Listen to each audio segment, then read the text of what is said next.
This morning, Greater Manchester Police have declared a major incident after a violent assault outside the Heaton Park Hebrew congregation synagogue in Kraos. A man drove a car at worshippers and then attacked with a knife just after 9:30 this morning. 2 people have been killed, 3 more are in serious condition, and the suspected attacker was shot by armed officers. Police have called in the bomb squad because the man appeared to be wearing suspicious items, and this happened on Yom Kippur, the holiest day of the Jewish calendar. It magnifies the grief and the fear. The timeline of events are specific. 9:31, the first 999 calls report a car ramming and stabbing. 9:37, the police declared Operation Plato, the national response to a suspected marauding terror attack.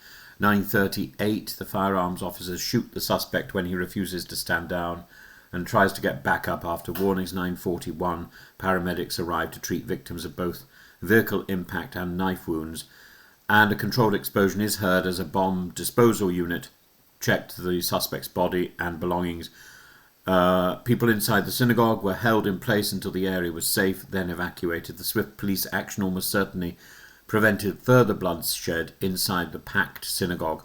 Yom Kippur is a solemn fast day when Jews gather for long prayer services, seek forgiveness and reflect on their lives. Even those who rarely attend the synagogue often come to shul on this day. Security is normally tighter, but the symbolism of an attack at this very moment of atonement is cruel. In 2019, the Halle synagogue attack in Germany also happened on Yom Kippur, and today's events will feel chillingly familiar. Sir Keir Starmer has cut short a European summit to chair an emergency Cobra meeting. He called the attack appalling and promised extra police protection for synagogues nationwide. Charles, the King Charles III, has said he is deeply shocked and saddened. The Manchester Mayor, Andy Burnham, urged calm but acknowledged that fear is something that this will bring. Kemi Badenoch, the opposition leader, called it vile and disgusting.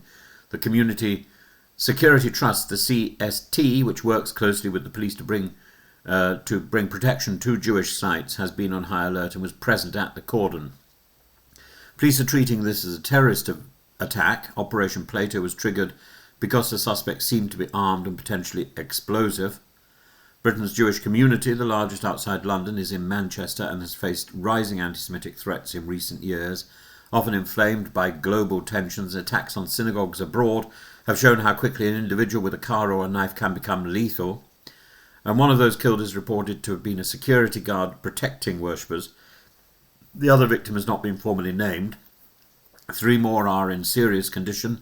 Many inside the synagogue were locked down for safety, unable to use phones on this holy day. Tonight, families who come to pray will return home in mourning instead.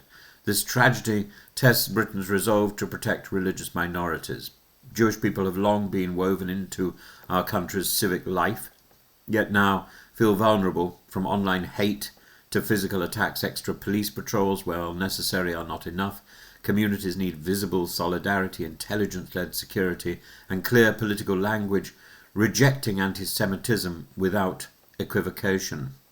Terror attacks aim to intimidate and isolate, and they fail when the wider society stands with the targeted group.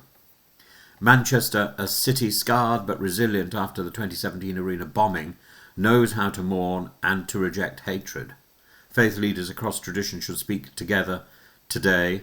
This is a moment for sober debate about radicalization, online extremism, and the ease with which ideology has turned and can turn to violence.